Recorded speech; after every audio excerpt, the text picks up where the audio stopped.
You know, I don't think it gets any cooler than prime Stacy Keach riding into the sunset with a killer slide guitar riff blaring in the background. And remember, this came out before Terminator 2. Talk about ahead of its time.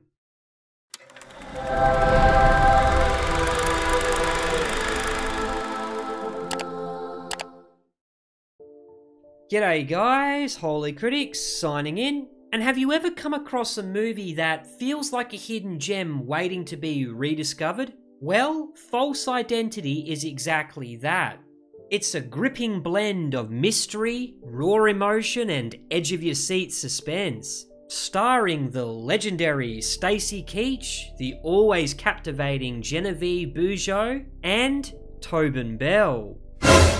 Yeah, that Tobin Bell. It's a tale of lost memories, buried secrets, and the darker side of small-town life.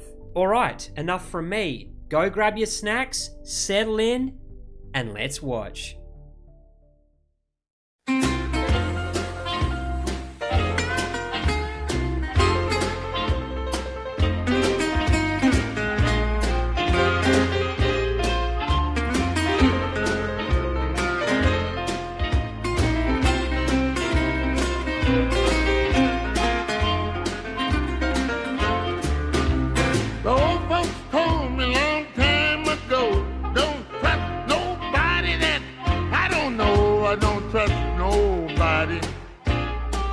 Not even myself.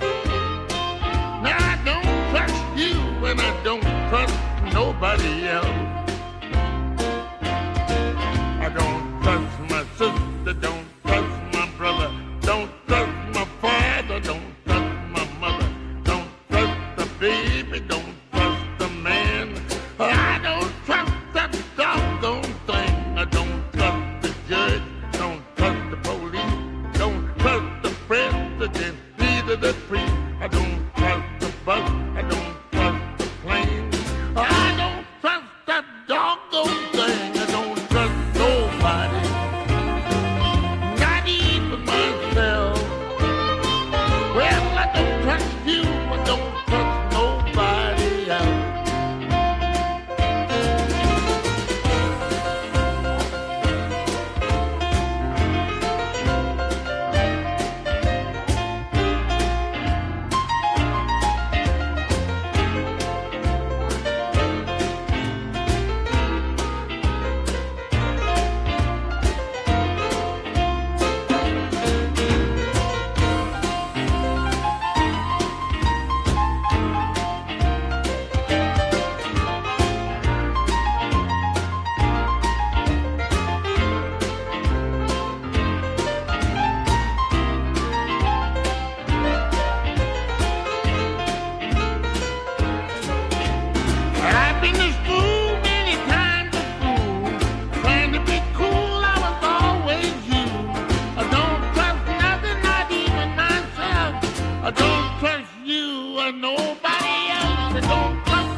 Driscoll?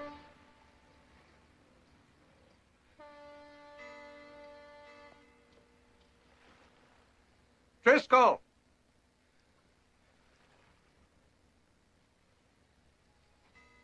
Driscoll!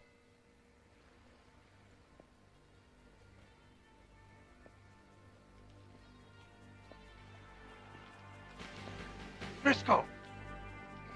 Over here, Erickson.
Dead. Yeah, made the switch. Now get my stuff ready. I gotta get out of here.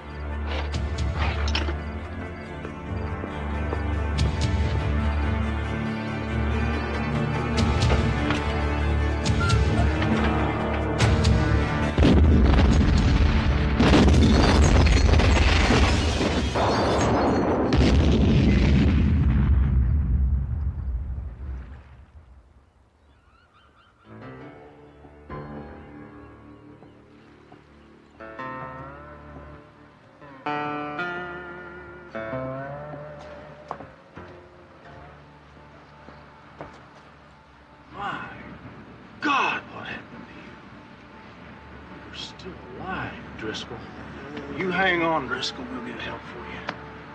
Help! Somebody help!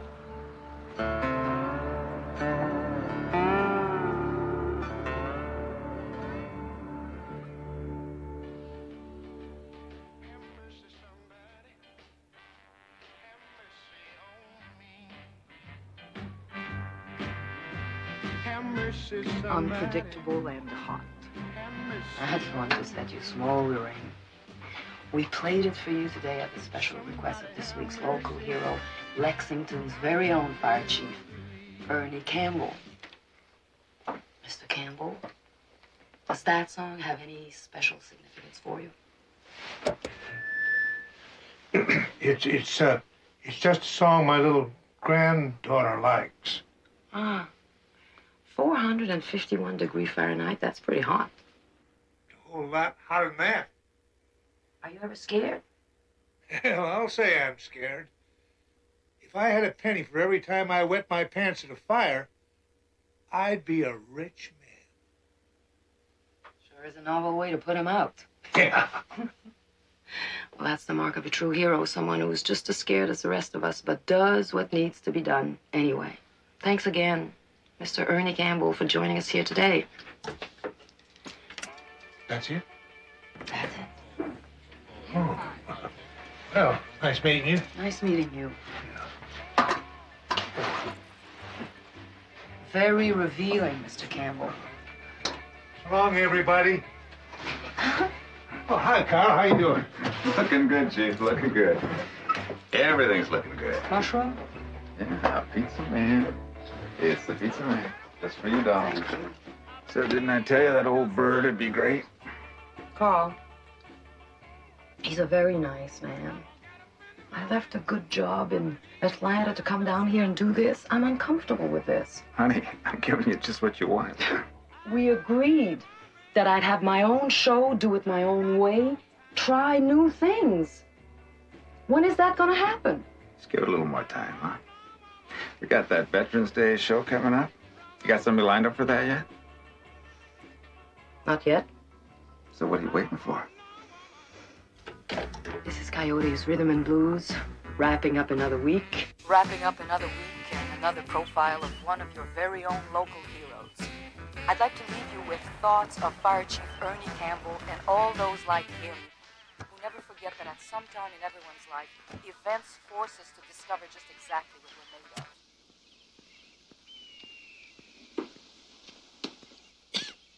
Morning, Vera.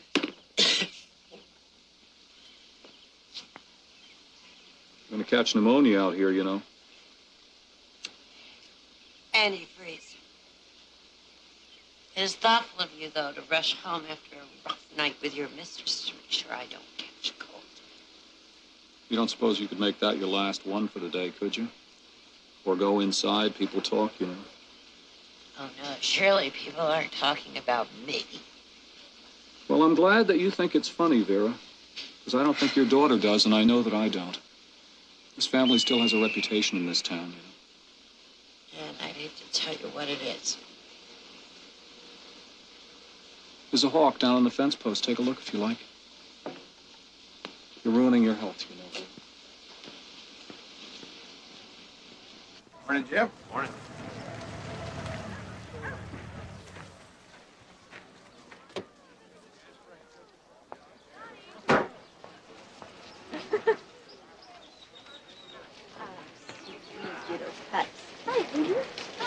Michelle, hi.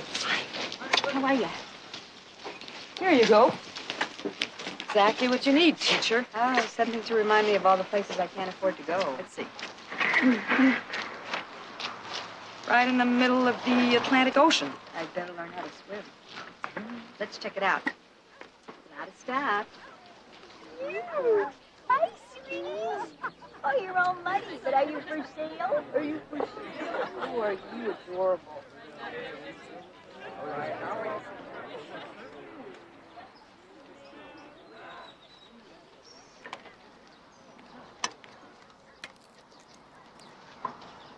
Oh, I love these little noodles. Who donated this? I don't know. How much? $15. Oh, great. You're not going to buy this. Why? It's for a good cause. What are you going to do with it? Eat it. What do you mean I'm going to wear it? Audrey. Oh, come on, Rochelle. It's not going to hurt this guy if I wear his medal. He's dead. Probably been dead a long time. When did he die, anyway? 73. He was in intelligence, like Jim. Says here he died in the line of duty while stationed in San Diego. Did 2 tours in Vietnam, gets killed in San Diego. The medal's from Vietnam? Uh-huh. What was his name? Arlen Erickson. Really? Let me see that. Survived by his father, Warren Erickson. Well, he died a few years ago. And his brother, Marshall, both of Lexington. I don't believe it. This is one of the Ericksons. You know them? Well, they're not friends of mine or anything, but Marshall Erickson's daughter was in my class last year. I mean, her grandparents practically built this place. I know who he is. He comes by the station. Why would he give away something like this? Maybe he didn't. Maybe it just got mixed up with a bunch of things he donated. You know what? This looks a little like your Jim. I don't think so. Not at all.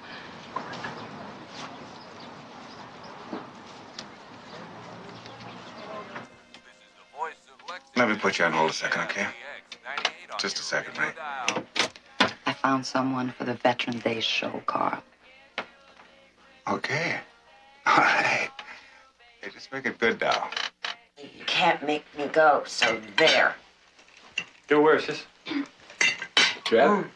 Dinner? No. Coffee's fine. You so? Mama, you need help. Not that kind of help, honey. I already told him I don't want to go, and I'm not going. I can quit anytime I want to. We've talked about this before. Look, you don't worry about it. If you don't want to go, you're not going. You think it's better for her to drink herself into a stupor every day? Oh, how sweet. He cares. He really cares.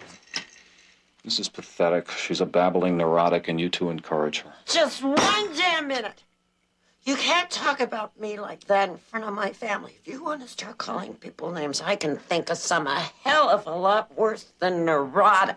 That's enough, Vera. Marshall, you ever get a chance to listen to our one and only radio station? Don't have time to listen to the radio, Chad. I got some orange groves to babysit, you know. Yeah, well, you might want to be making some time because they got a new DJ who's doing a series on local heroes. Is that right? Oh, yeah, I listen to her. She's French or something. Yeah. Hey, guess who her next local hero is? Not Marshall.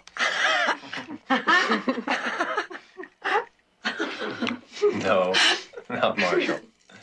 It's Harlan. Harlan? Harlan? When did you find that out? She told me herself. Why would she choose Harlan? What's wrong with her doing Uncle Harlan? Yeah, Marshall. What is wrong with that? Nothing. It's just I wondered who put her up to it, that's all. I asked Carl to clear anything having to do with the family through me, and so I'll call him in the morning. Why didn't you just have Luther follow her, honey? He's real good at that. That's a good idea, Vera. It's an excellent idea.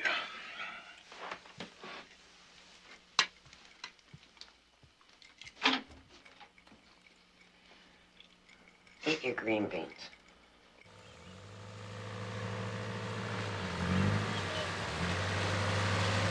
Aquí está.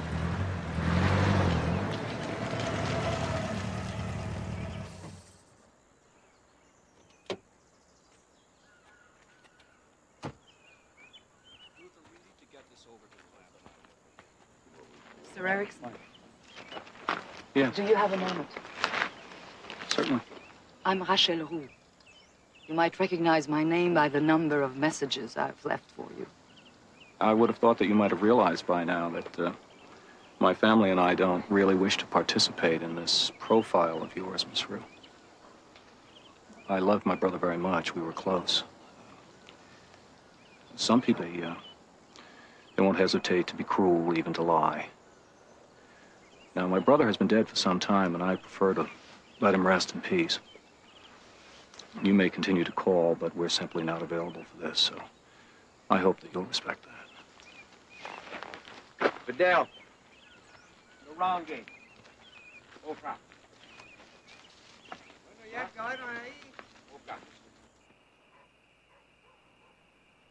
You're a lifesaver, Audrey.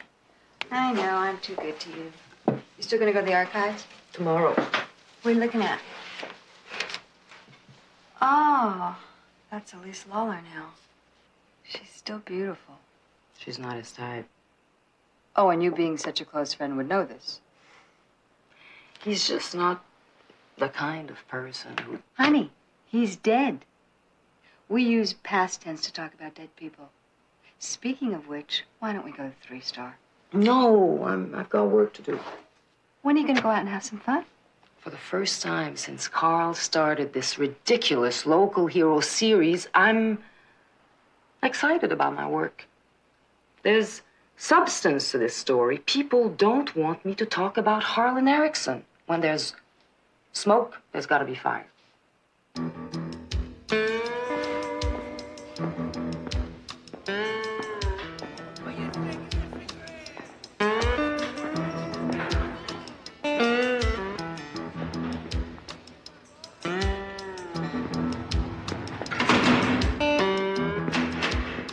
Sit down, Mr. Driscoll.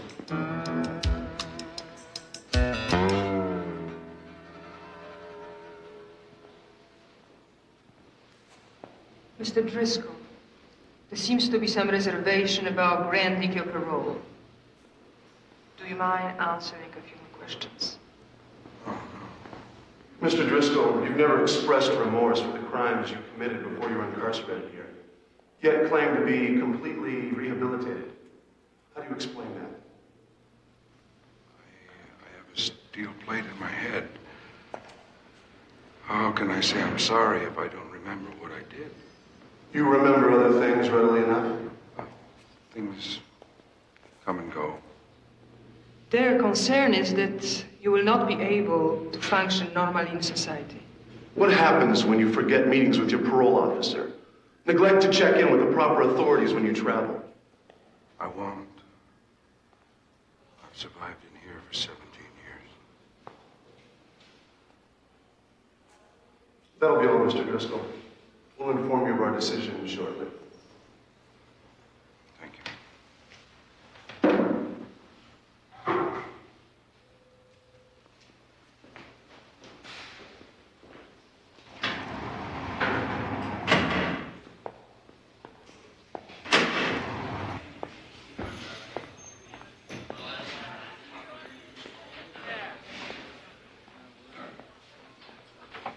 How's you getting out? Where you going?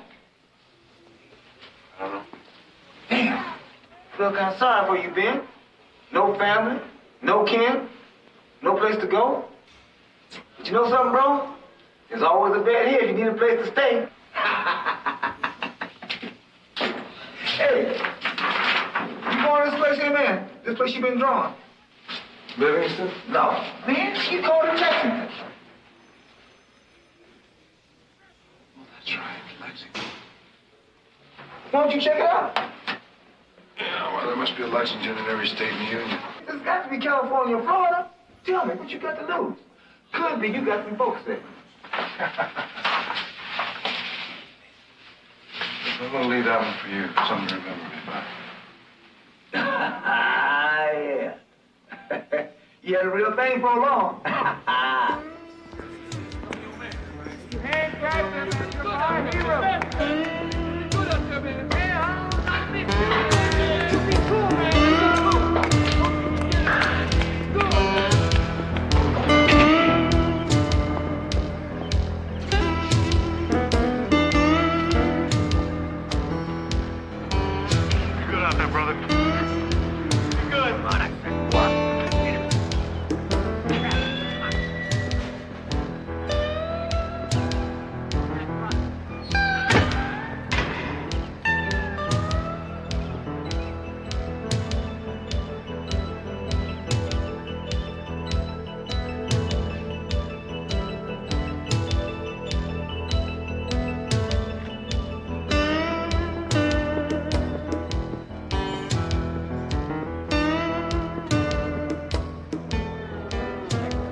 Where to?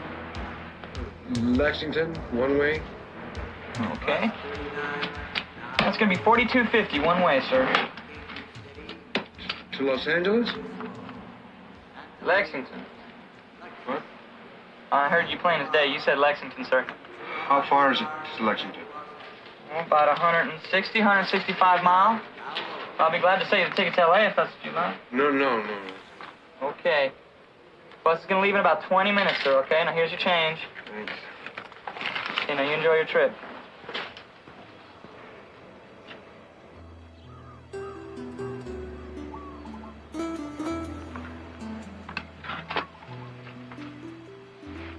Been a long time since anyone put flowers on that one.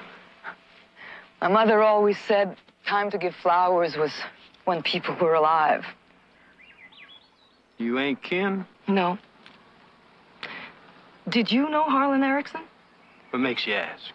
I'm doing a radio show on local heroes, and I thought I'd feature Harlan. Oh, well, the one you want to talk to then is Frank Kalovich. He and Harlan was real close.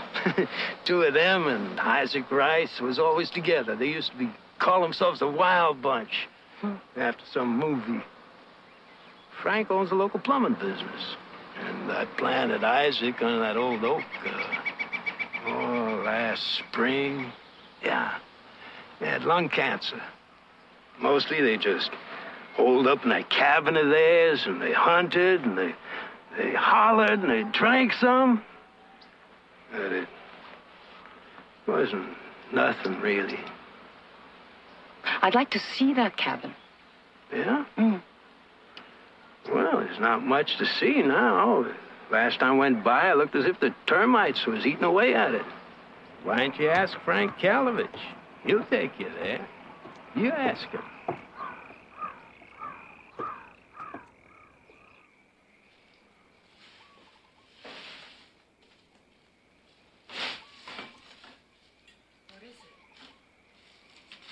It's a Brandon iron. WB. It's a wild bunch. That's what we called ourselves. Yeah, it's kind of weird being in here. It's like being outside when the snow starts to fall on you. First, you can pick out the flakes real easy, one at a time, and then before you know it, you're covered. Well, in good times, it's Harlan and me.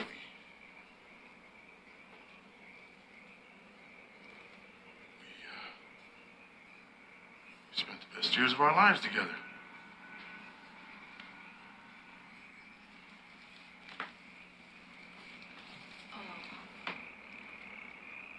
Sweethearts.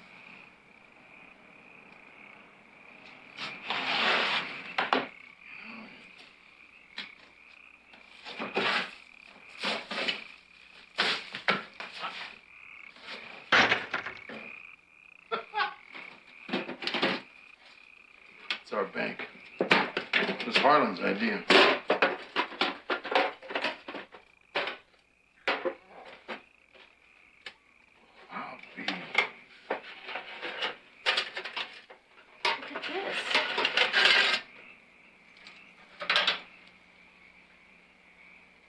It belonged to Harlan's mom. After she died, it went to him. He kept it out here so Marshall wouldn't take it. And those two they had some troubles after their mama died. I think he always meant for Elise to have this. Well, then she ought to have it. Do you want to give it to her? Oh, no. We sort of lost touch. You take it.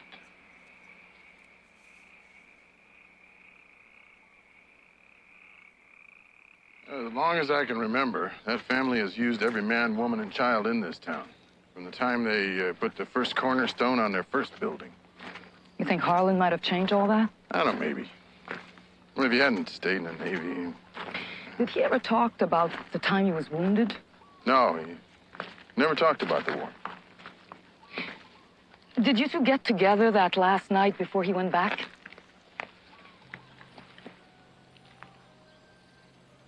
See, I'd like to describe the kind of things a guy does when he knows he's going to be away from his family, his home, a long time. Try to get to what goes through his head. He and Elise were engaged by then. We still managed to get together, though. We partied a little. Elise was working, so we went to Sacramento.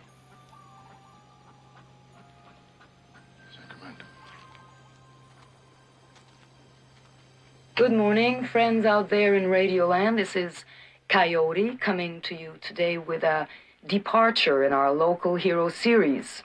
In honor of the upcoming Veterans Day, we will be giving you a week-long account on the short but meaningful life of a young man who was mysteriously killed while working a naval intelligence operation in San Diego in 1973.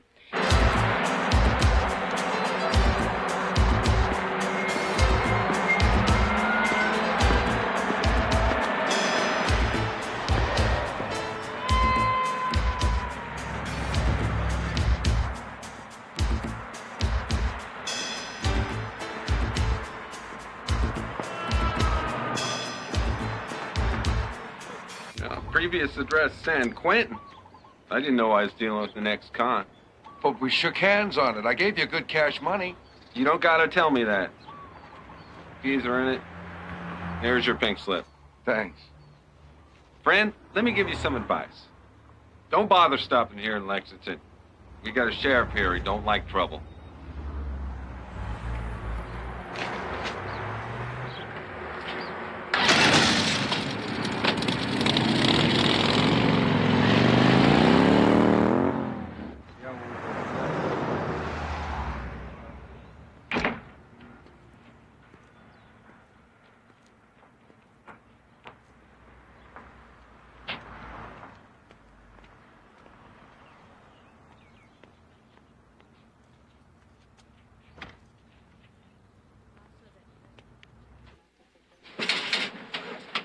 Chad? Addie called me down at the Grove. Your sister's gone off again. I want you to go down to the house. I want you to take a look at the results of your coddling. I tell you what, Marshal, maybe if you spend a little more time at home, my sister wouldn't have to go running off. Who was that guy who just walked out of here, Spud? His name is Driscoll. Ben Driscoll. He just got paroled. Oh, that's good. We're entertaining convicts here in Lexington now, huh? Now, Marshal, he's got rights just like the rest of us. You know, Spud, I liked you better before you started believing all this public service crap. There you go. That's for you. For the benefit. Make sure that the donor list says Mr. and Mrs. Marshall Erickson. No problem. I didn't mean at your convenience, Chad. See you guys.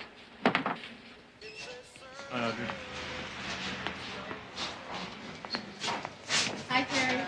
Hey, girl. How are you? Come on in. Okay. Find a table and bag. I'll be right great. with you. Thanks. You're too pretty to be a minister's wife, huh? That's Elise Lawler. She is pretty. I need to talk to her.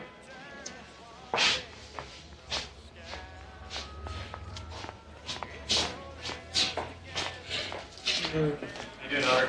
Hi, Chad. Hi, Tommy. Converted all the sinners yet? No, there's always a few hard cases that hold out, Audrey. When are you coming to church? You never know. Tommy, Elise, I'd like you to meet Rochelle Rue. Hello. Won't you sit down? Thank you. Thanks. My wife and I have been meaning to stop by and welcome you to the community. How they treating you at the radio station? Fine, thanks. Well, it's time for choir practice. I hope you'll excuse me. Hope to see you at church.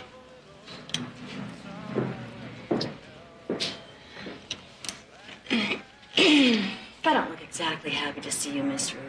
The truth is, I'm not. I heard about the profile that you're doing. I mourn Harlan Erickson as long as I care to, and I really don't want to be forced to dig up painful memories. Come on, Elise. It's been 17 years. What do you want to know? You and Harlan were sweethearts. Harlan and I grew up together. We were an item before we learned to talk. All those years are just a blur. Frank Kalovich and I found this at the cabin. Oh. That was Harlan's mother's. I guess Vera should have it now. I could give it to her if you want. Oh, thanks. I feel sort of responsible for it. I would appreciate if you tell her I have it, though. The Ericksons haven't been taking any of my calls. You know everything about smoking out possums, don't you, Miss Rue? Excuse me. I've got to go. One more thing, please. I'm curious about Harlan's last leave. What about it? What did you do that last night before he went back? Frank Kalovich didn't want to talk about it. Well, Frank wasn't with Harlan that night. I had to work, so Harlan spent the night with his family. Frank said he and Harlan went to Sacramento. Well, maybe they did. I don't know. Look, as you can see, Miss Rue, I'm a happily married woman, and I don't want any old stories about Harlan and me changing that. Why do you think the Ericksons gave away Harlan's Purple Heart? They didn't. I did. When I was looking for things to donate to the bazaar, I found it, and I figured it would do more good there than gathering dust in the attic. Didn't occur to you to give it back to his family? Oh, come on. You must know by now how Marshall felt about his brother Harlan. Miss Rue, Audrey.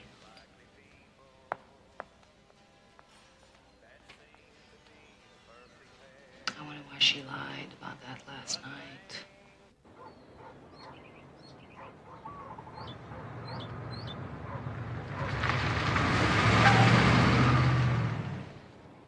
Sounds like you were a great fan of Harlan's.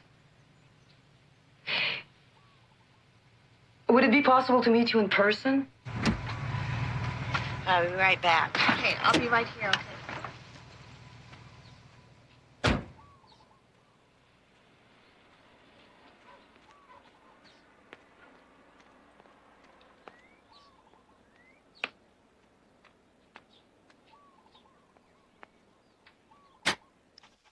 Island Nursing Home. I'll see you then. Thank you.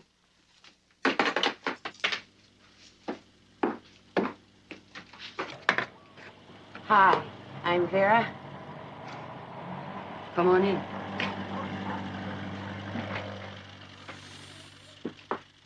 As good as I get most days. Do you want to sit down? Oh, no. I can't stay long. Lise called and said you had the necklace. It's upstairs. I'll get it for you.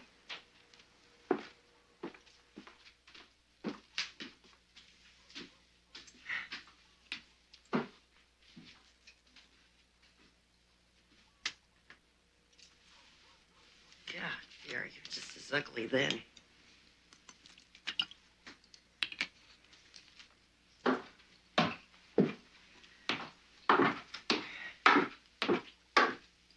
His name was Jim. My type. Elise thought you should have it.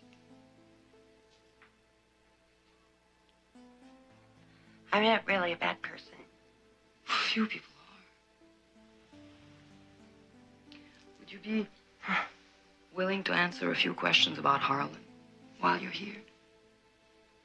Oh, you'd find more in your books over there. Harlan and I didn't exactly come from the same side of the tracks. But you're married to his brother. Marshall, he was just as much an outsider as I was. Oh, Harlan's crowd used to invite him to their parties and made room for him at the lunch table, but that was because he was Harlan's brother, not because they liked him. They thought he was a jerk. Looking back, I guess he was a jerk. He just felt more comfortable, you know, as people like me, people you could impress with his money. Look, Marshall, it's real ugly when people do things he doesn't like. Can I give you some advice? Marshall has an awful lot of clout in this town. And if he decides to muzzle you, he'll find some way to do it. I don't like it when people try to tell me what to do. If anything, it gets me even more determined. I know there's a lot of people upset with me finding that Purple Heart, but I did. There's a story there, and I intend to dig it out. I don't give up easily. You got a lot to learn about how things work in this town.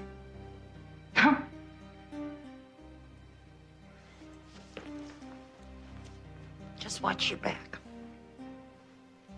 Bye. Bye.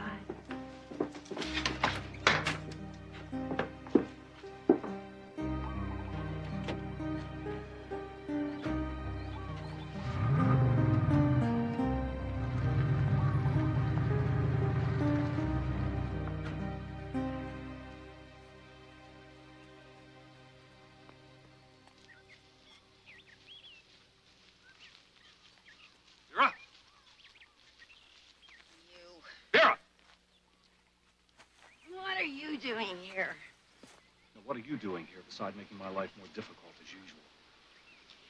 How did you know I was here? Addie told me. Are you all right? Why are you doing this? I don't want you coming here. Is that understood? Why? Don't ask me why. Just don't come here. Now, come on. So mean to me, you know? Harlan, he was never mean to I don't want you talking about Harlan, either to me or to anyone else. Don't tell me what to do. Stop it!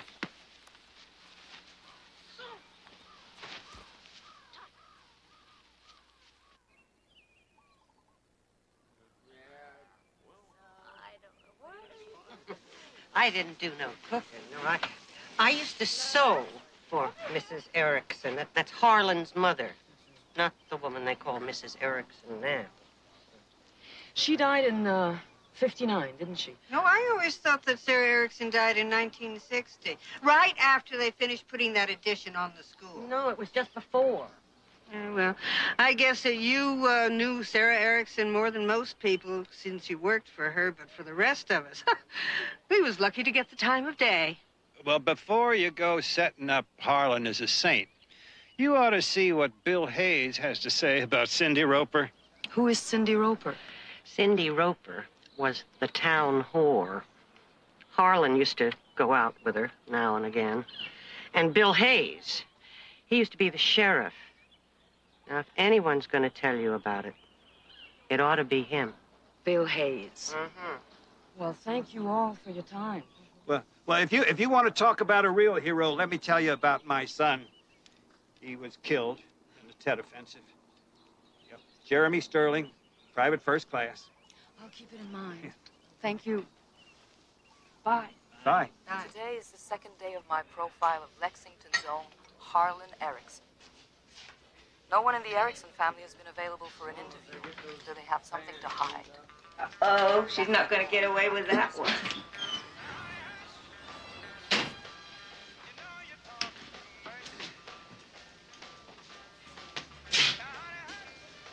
Morning.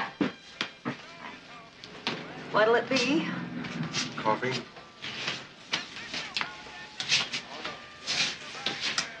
Hey, Drifter, how long you plan on staying around these parts?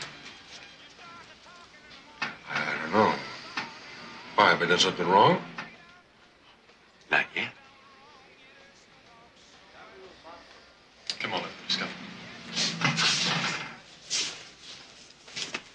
Just watch your step here.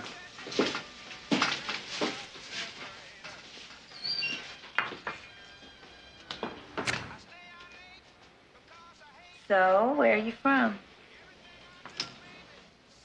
Up north. Can I get you anything else? Scrambled eggs? Coming up, more of the Harlan Erickson story with Coyote on KLES. What you say, John? Hey, Chad, how you doing, boy? Hey, buddy, don't work too hard, All right? right. I'm fine.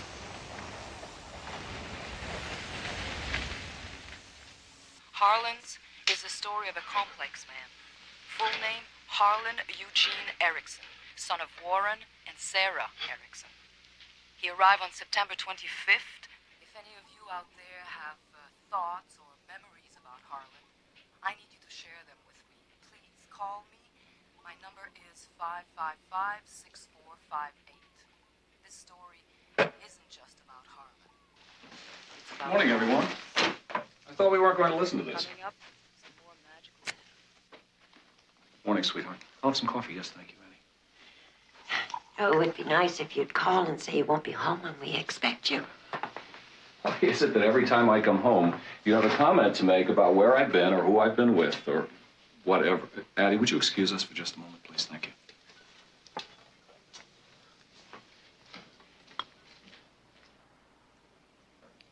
Addie, could you make some more coffee, please? I'm going cold turkey.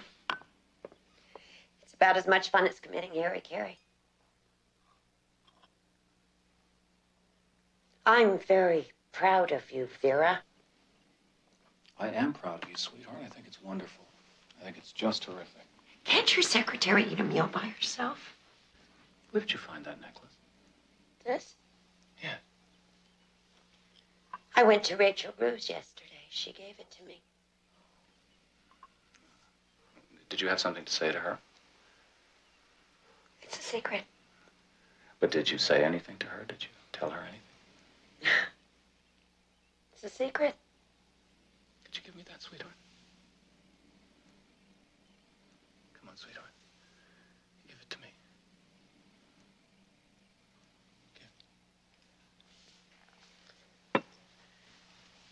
She found it in the cabin. I just went by to get it, that's all. I don't want you talking to Rachel Rue or to anyone about this family. Is that understood? Don't threaten me.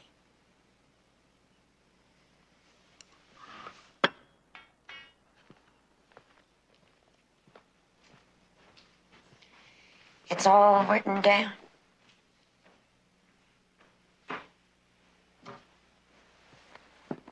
Rachel, sweetheart, nice of you to drop by. You're on in about 5 minutes. Listen, there's a guy named Ben Driscoll sitting out in reception. Been waiting for about an hour. Says he knew Harlan Erickson. Carl, listen, I must talk to you on Do you realize the kind of response we're getting? I mean, I've never seen anything like it. Everybody loved this guy. Yeah, right, that's good, maybe, but I'm finding out things that I don't care if you find out he voted Democratic. We're starting to get some ratings here. Now, keep it up. Just if you have to reinvent the guy, now get What's going. his name? Ben Driscoll. Yeah, that's right. Come on, you're on the air. Mr. Driscoll, Yes? I'm Rachel Roux. Nice to see you. Carl tells me you knew Harlan Erickson. Did I say that? Well, I don't really know if I knew him or not. I was hoping you might be able to help me out. Help you? In what way? Sure. Mr. Driscoll, I don't have time right now to help you with your problem. I've got to go. Really, I'm sorry. Maybe we can talk later. Let's say the 3-star around 7 o'clock tonight. Okay. See you there. In 5, 4, 3, 2. Hello, my friends out there in Radio Land. This is Coyote coming to you over KLEX FM 98 on your radio dial.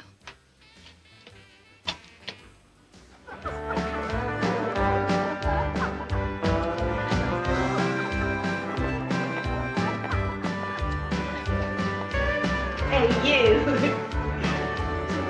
Come on. Dance with me. Come on.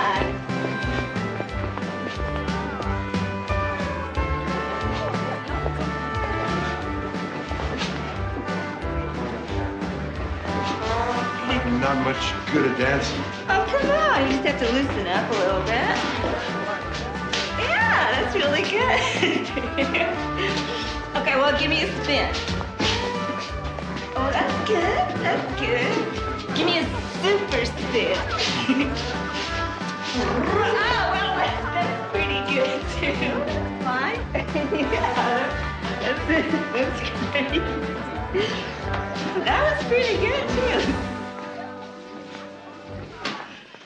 Well, why don't you call me up? My number's right on the bathroom wall. I'm only kidding.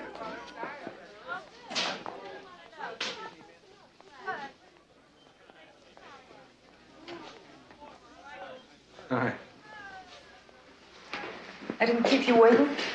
No. I got nothing but time on my hands. Sorry I had to be so abrupt earlier on. Oh, that's all right. I understand you were working. I really am interested in anything you can tell me. Well, I'd been working on these drawings, and I didn't really know what they meant until I came here. And then yesterday, I was listening to your radio show, and the name Harlan Erickson meant something to me. Hi. Okay. Wait a minute. Get your ass out here and dance with me. Real friendly guy. Just my type. Why don't we go by my house? We'll have some privacy. Your house? Look, this is work. I'm not on the make, and if you are, I'm sorry to disappoint you. Oh, that wasn't what I was thinking. So let's go.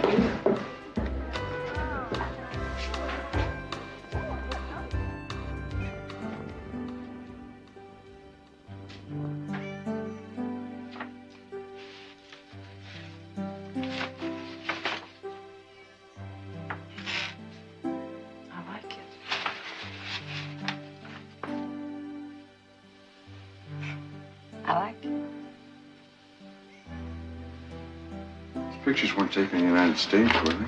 No. I was born and grew up in Montreal, Quebec. Then I came to this country and I met my husband, Jim, and now Do you ever get homesick? I'm always homesick. It's tough to go back. I like your show. How'd you get into radio? I started with a show in Montreal, and then an Atlanta station hired me to come down here. Was that when you met your husband? Yes, How long you been married? 12 years. Then he died. Almost 4 years ago. And you, are you married? No. Never been?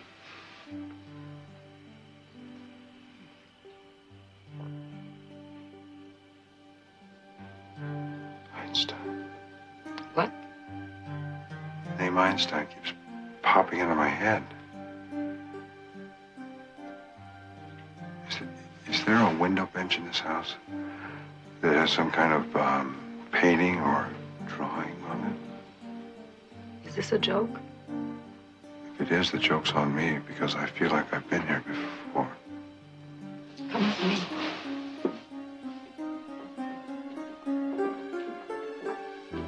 One of Harlan's closest friends used to live in this house, Isaac Rice. And he signed all of his yearbook autographs Einstein. Doesn't make any sense, huh?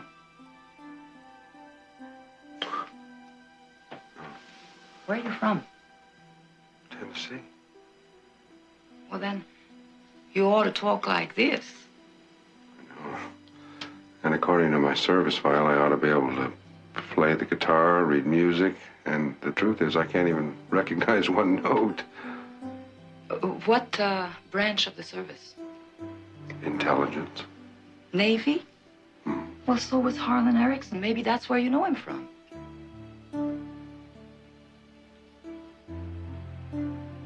Do you want some coffee? Sure.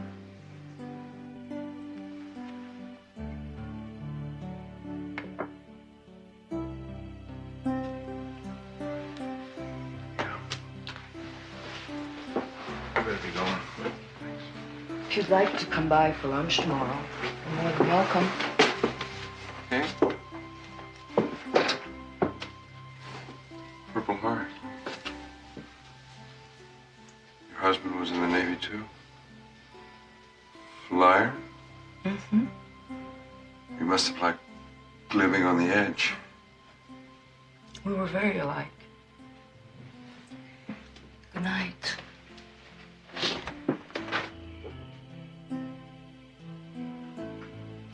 I'll see you tomorrow.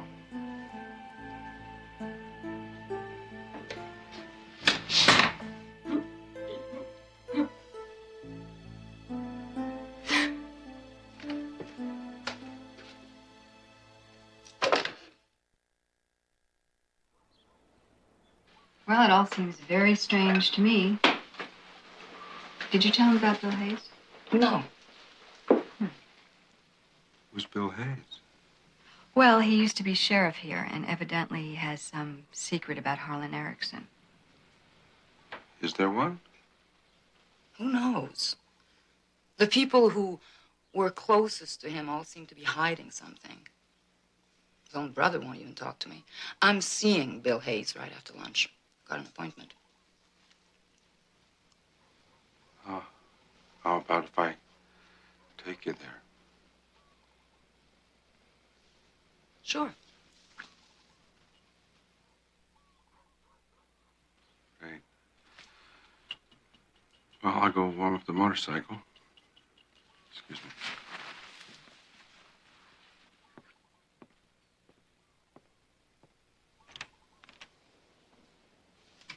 You're not really going to go with him, are you? Oh, well, why not? Oh, no. Did it ever occur to you last night, Rachel, when you were by the fire, looking into his green eyes, that this man isn't exactly a Boy Scout? I sure hope he's not. What if he's into some kind of weirdness? What kind of weirdness? What exactly do you know about him? That I like him. Huh.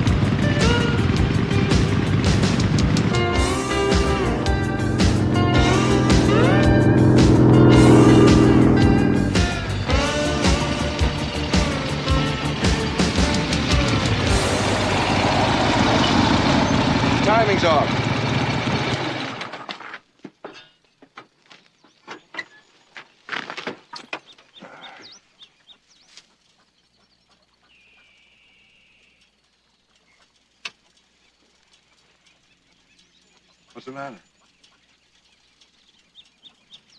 Audrey. She doesn't trust you. What about you? You tell me.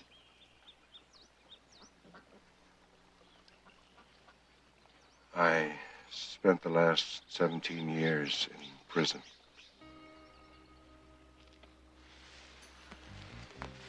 I guess I should have told you before. What for? They said that it was black market ordnance, stealing things like weapons, supplies. All I remember is that I woke up in this alley and my face was all bashed in, and my hands were. They said that I burned off my fingerprints to try to change my identity.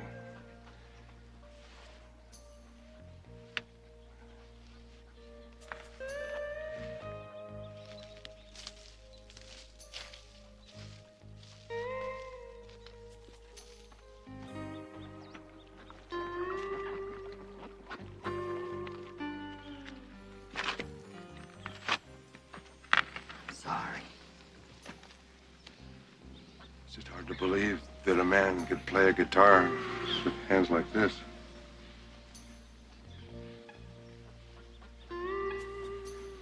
See, my whole face was reconstructed. That's why I look like this.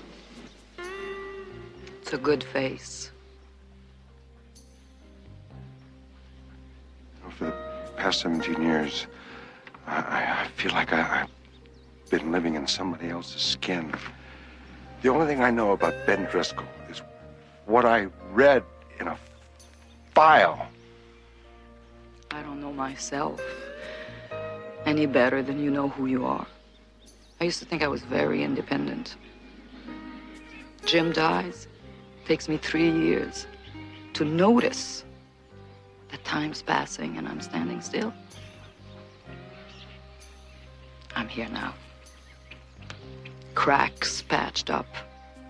Not quite watertight, but functioning. You think that people like us, who have spent so much time in the shadow, the dark, could call upon the angels and get a miracle? I could use a miracle right now.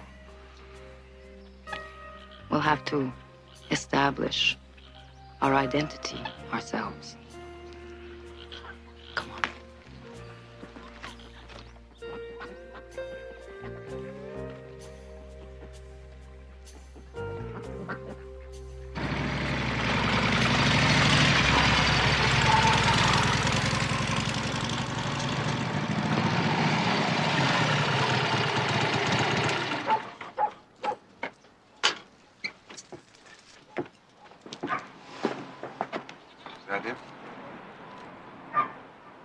Mr. Hayes? Mr. Hayes? Damn. I got a weak heart, boy. Mr. Hayes, I'm Rachel. This is Ben Driscoll. Mr. Hayes, you agreed to talk to me about Harlan Erickson. You remind me of somebody.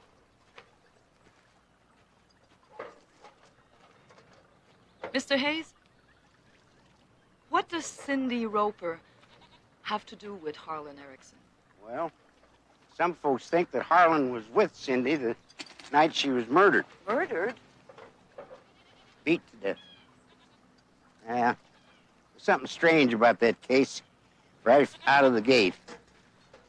When I first started investigating it, all we knew was that she disappeared. Folks were more than willing to talk. Then, after about a week, we found her body. This whole town just kind of went into its shell. What do you mean? Old man Erickson decided things had hit too close to home. One day I had 3 witnesses. Next day I didn't have any. Did people actually see the murder? No. I had a filling station attendant that said she waved to him from Harlan's Corvette when they went trespassed his gas station shortly after midnight. What about the others? Well, there was a shop mechanic. Claimed that he was at the Red Dog. Saw Cindy get into the Corvette just about that same time. What about the third witness? Mr. Roper, Cindy's father. But he reversed himself. Said he couldn't remember just exactly when Cindy left home.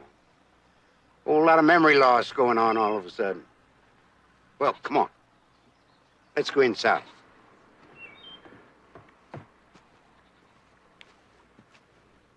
Wasn't there anything you could do?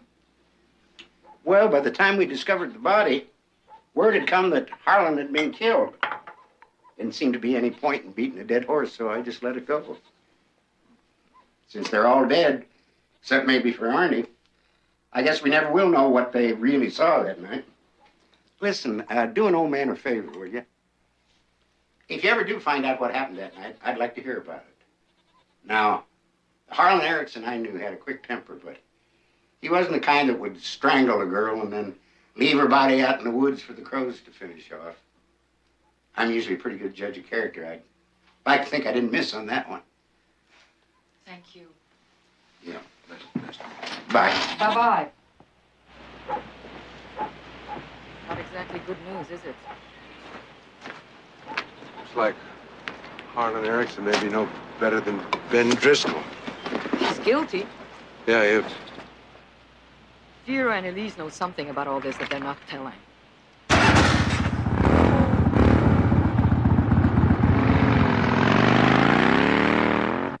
That's it for today, my friends. More on Harlan tomorrow. I know you're all as wrapped up in this as I am and as eager to learn more about him as I am. Until then...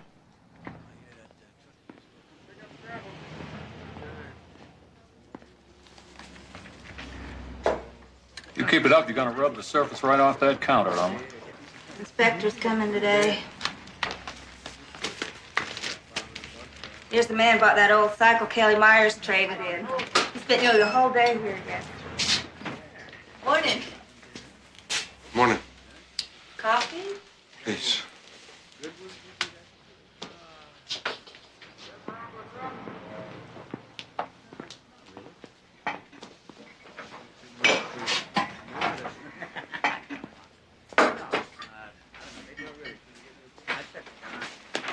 So, how'd you make out with that Rue woman last night?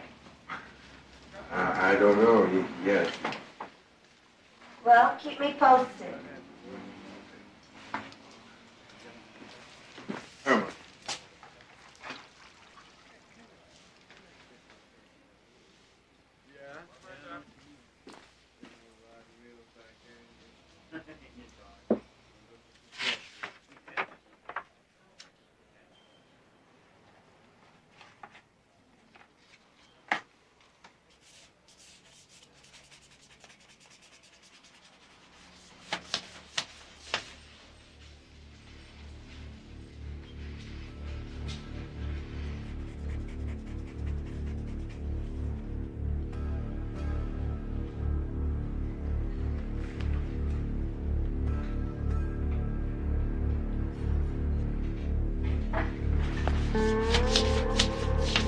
I don't care what you think! When I have a problem, I pay you good money to take care of that problem, and I have a problem right now. I have a problem with the Rue woman, I have a problem with this Ben Driscoll that she hangs around with, and I have a problem with Elise. No, I'm not doing Elise. I went to school with her. Oh, we have a conscience now. You practically lived in this house with Harlan and I. Where was your conscience when I asked you to take care of that problem? Killing your brother ain't the same thing as killing Elise. I hated Harlan just as much as you did. Can I tell you something about Driscoll? Is there anything familiar about him to you?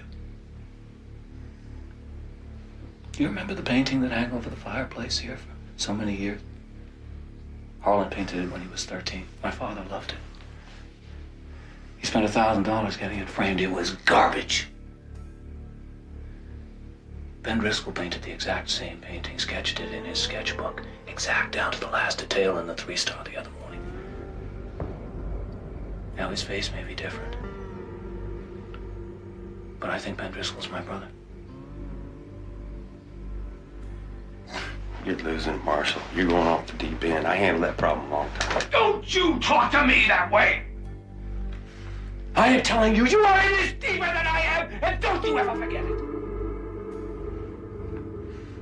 Now I have a problem, and I want that problem solved. And I want it solved now.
God has forgiven you, Elise. And you're right. It's not that easy. We have to think about our position in this community. Elise. I just want to do what's right. Oh, please, Reverend.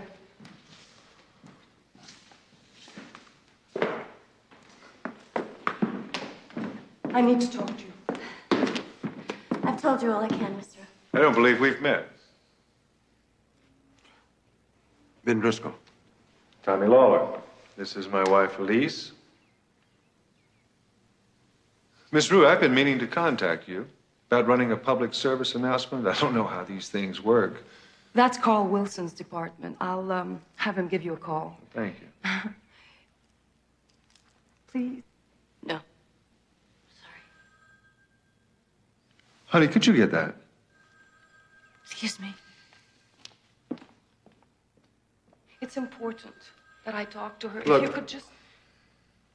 I know that you've spoken to my wife about your Harlan Erickson profile. I'm afraid it's no use. She just doesn't want to discuss it. Tommy, there's been an accident.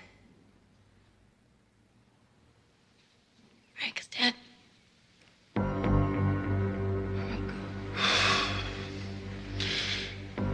If you'll excuse us.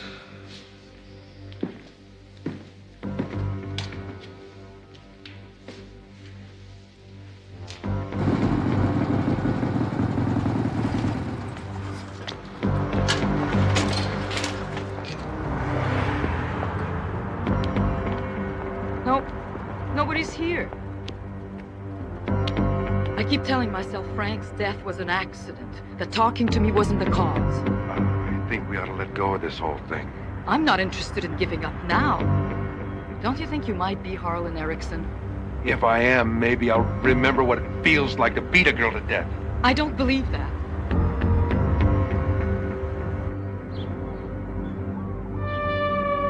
Police are still seeking witnesses and any information that might help them identify the driver responsible for the death of Frank Kalovich, killed by a hit-and-run driver yesterday out on the just south of Washington. The Chamber of Commerce is offering a $500 Give it to you straight. leading to an arrest. The search still continues. Marshal Erickson wants his profile wrapped. And you're going to let him tell you what to do on your own station. I got a wife and kids. Carl, you can't walk away from it now. Listen, what you do on your own time is your business, but I have got to pull the show. It has got to stop. I don't know how to fight this kind of battle. Don't worry. You won't have to.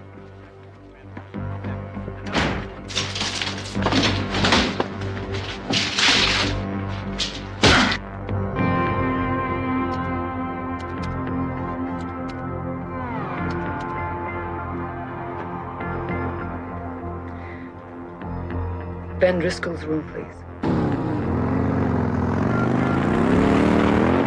May I leave him? Never mind. Thank you.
Open the door!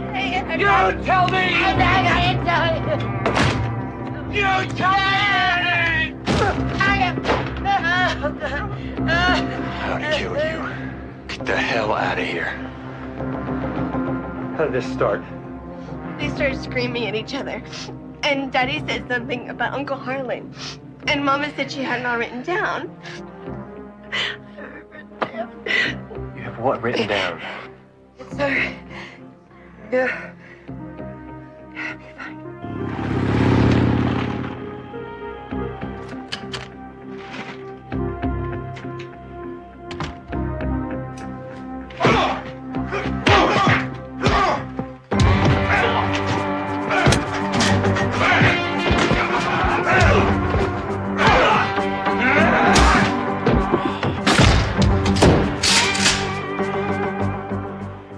That's enough, Luther. I run a respectable place around here. You and your scumbag friends get out of here.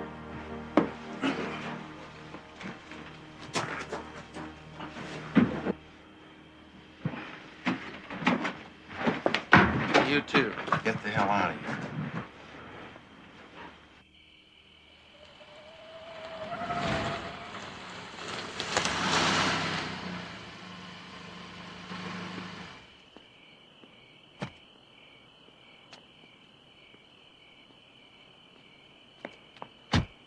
What happened?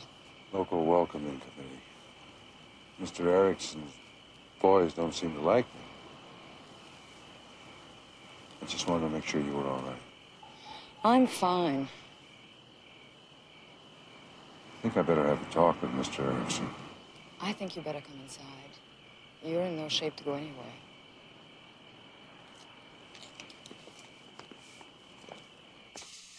What did you think you could do to help me in this shape? Bleed on you? Oh, no, don't do that.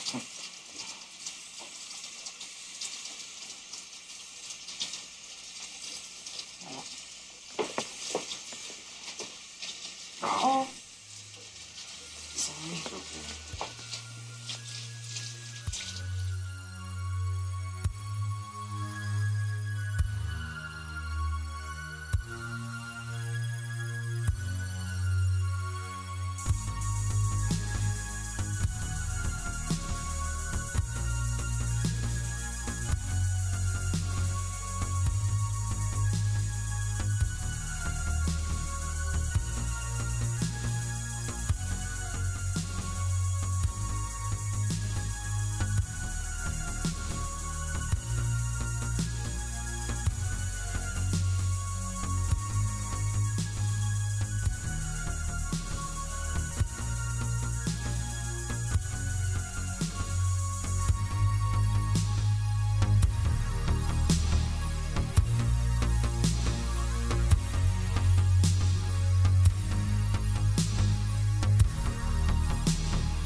Do you recognize this room?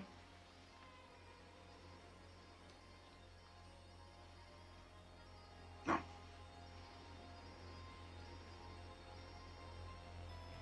We better go.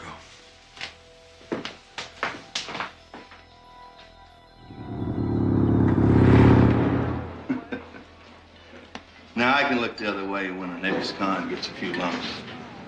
This business with Frank Kalovich and Bill Hayes is something different. And I intend to make sure that the guilty party pays. Well, that's good, Spud. That's excellent. Sometimes you gotta put your foot down. Now, I've been checking on this Driscoll character at the prison, and they tell me that you called up there. Seems to me that you have an uncommon interest in him yourself. What does that mean? You know, Chad and me have been trying to put 2 and 2 together about it. And we're starting to come up 4. Did you send Luther out to the house? You know, sometimes I wonder if you and Chad together could add 1 and 1. I've been doing some figuring myself, Spud. Doesn't seem peculiar to you that Driscoll and the Rue woman teamed up so fast? Why'd they go up to see Bill Hayes in the first place? So before you go pointing your finger in the Ericksons' direction, which is the direction that everybody seems to point the finger in this town, you better do some checking up on them. Well, I'll pull him in for questioning.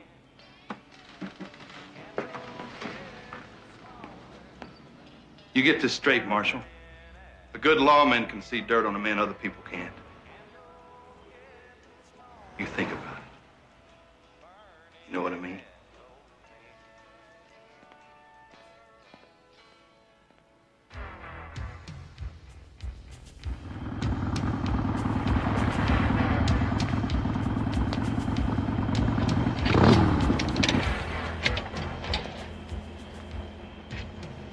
Said I lied to you back there. I've been in that house before. I think you're Harlan Erickson. If I am Harlan Erickson, that means I'm a killer.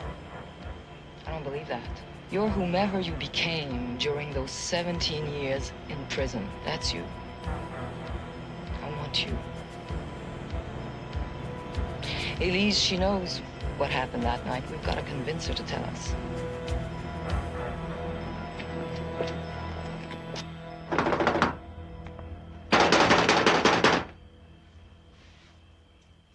Miss Rue, we have nothing to say to you. Leave us alone. Please let us in.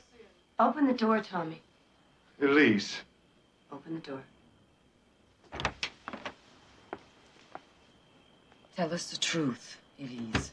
You know what happened. Elise, please. You don't have to do this. Yes, I do.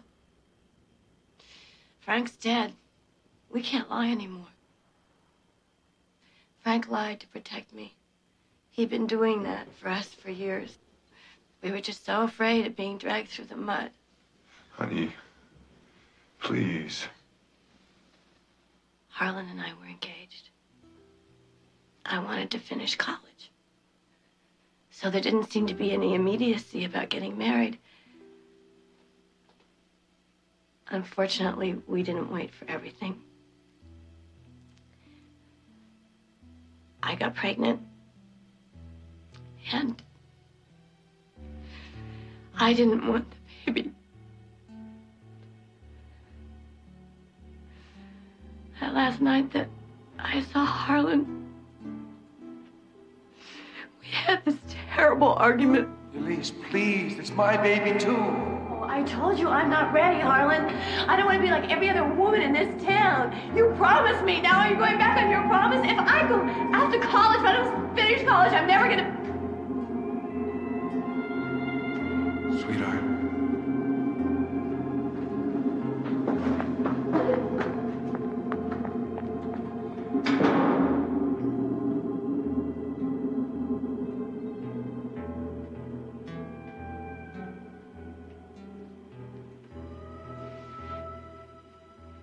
Heart of my heart.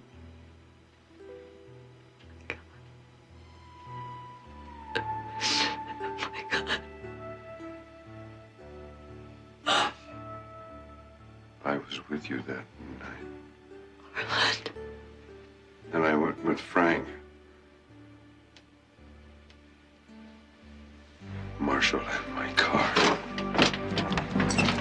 Wait! Please, let me have your car.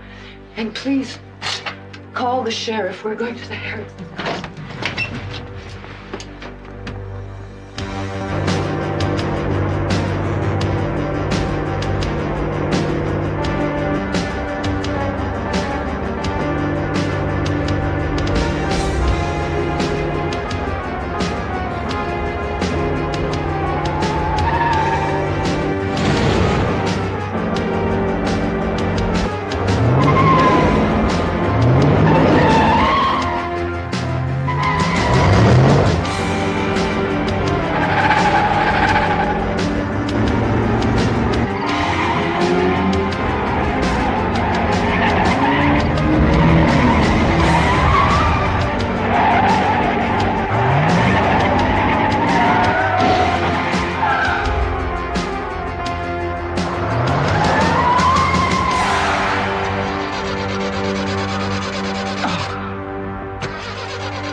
on, get out! Come on out! Come on! Get out! I said get out! Get out! Get out!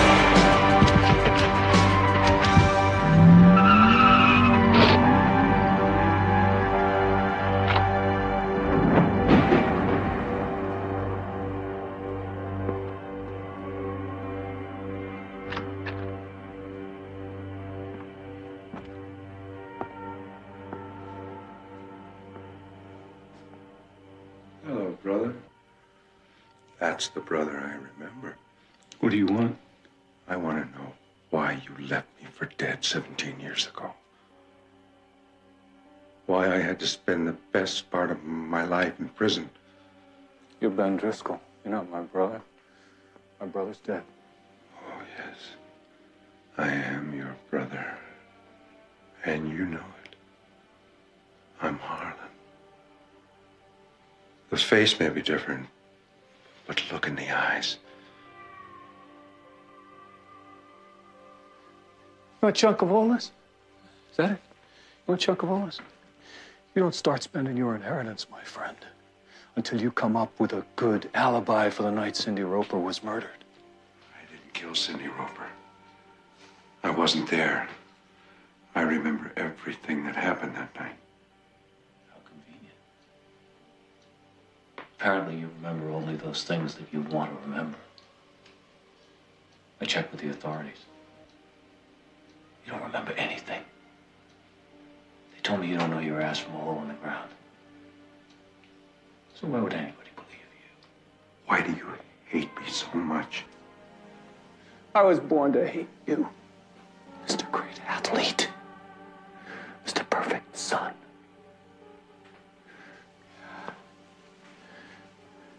Well, they didn't think you were so perfect when they found Cindy Roper's body, did they? Funny. All the clues seem to point to you. Well, Dad's dead now. I have the money, and I have the power. Believe me, there's no way. I'm gonna let you come back to life and take it all. Then you'll have to kill me. You wanna bet? I've always loved family reunions. This doesn't concern you, Vera. Harlan, we all thought you were dead. You thought you killed your own brother, didn't you? Well, here he is. You are such a screw-up, Marshall. Shut up! Is that what happened to Cindy, too? You shut up. You be careful. It's all written down. Stay out of the way. I know who killed Cindy all along. Shut up, Vera! No, I was waitressing at the Red Dog that night. Luther had come in with Cindy. And they had an argument, so they left. Marshall truck outside. He was driving your car. But I saw him open the door. When she was found dead, I knew what happened.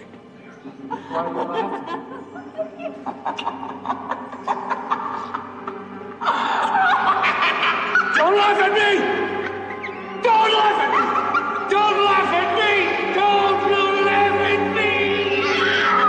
Shut up, Vera! He was just so petrified, and I gave him a way out. Blame it on Harlan, I said. And he did. And I got what I wanted. Now somebody needed me. They stopped laughing. I became Mrs. Erickson.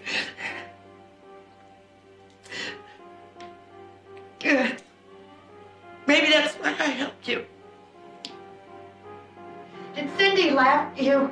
Is that why you killed her? Because she was a slut! She got what she deserved! Because you couldn't perform. You bastard!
It's all over, brother. You better shoot me. I'll never make it in prison. I'm sure you'll find a way. Drop the gun! Drop it! Where's my sister? Inside. Just want to let you know, Marshal, I did like you said.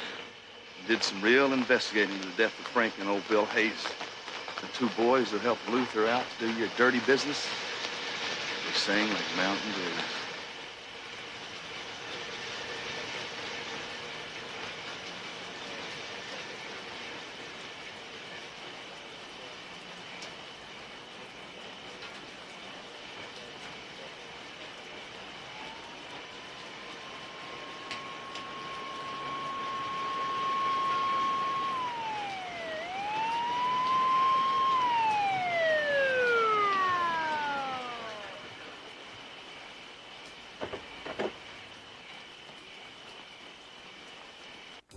Good morning, my friends out there in Radioland. This is Coyote, coming to you today with my resolution on Harlan Erickson's profile. From what I've learned from all of you and from my research, Harlan was a real loss to this community. But I realized while I was doing his story that we're all heroes in a sense. We all endure. And that, as Alice Childress says, a hero ain't nothing but a sandwich. You've been a wonderful audience. We've explored good music together, but it is time for me to move on. So with this in mind, I'm saying goodbye to you and to Harlan. With a piece, I'm told, he asked his sweetheart to play whenever she was lonely and longing for him to be here. This one's for you, Harlan.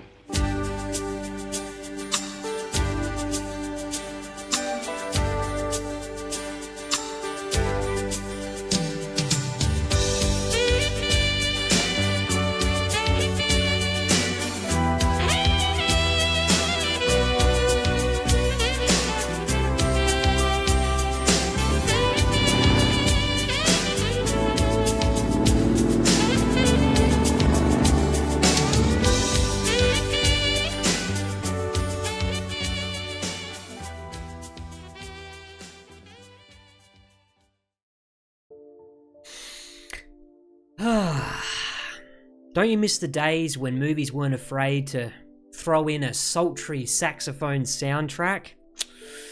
So iconic. But anyway, False Identity breaks away from the usual amnesiac uncovers the truth type formula, digging into the emotional struggle of rediscovering yourself while confronting the skeletons that everyone else wants to keep buried. What struck me was how personal it all felt. I mean, Ben's amnesia wasn't just a plot device. It was this raw, vulnerable part of him. Stacy Keach nailed that inner conflict, showing us a man who's scared of what he might find if he digs any deeper. And Rachel, played by Genevieve Bujold, wasn't just a sidekick in the mystery. Her obsession with the Purple Heart medal was her way of almost avoiding her own problems, which kind of made her feel real and flawed in the best way. Another thing I noticed was how the setting almost felt like a character in and of itself. You know, the small town vibe, the weight of secrets hanging in the air. It all felt so oppressive, like the place was as trapped as Ben.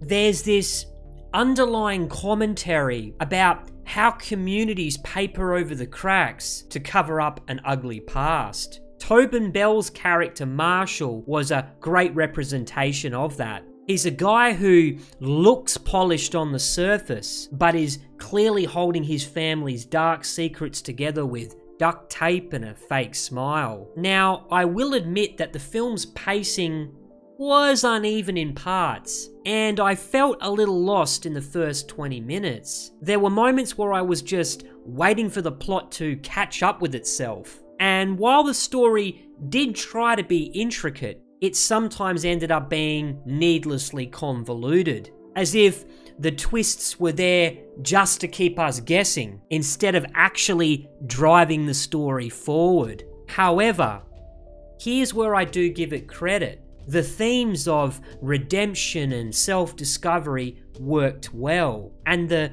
chemistry between Keach and Bujold really anchored the film. At some point, I started to care less about solving the mystery and more about watching these two characters grow together. Also, can we talk about the score? It's subtle but added this melancholic undertone which perfectly matched the film's tempo. Or maybe I just like those 80s guitar riffs a little too much. I mean, can you really blame me? I'm a big fan of Dire Straits.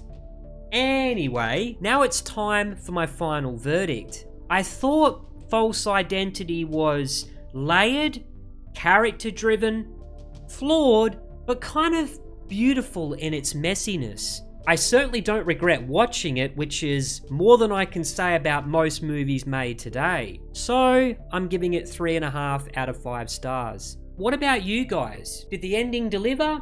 Or did it leave you wanting more? Let me know in the comments below, and drop a like if you enjoyed it. This is Holy Critic, signing out.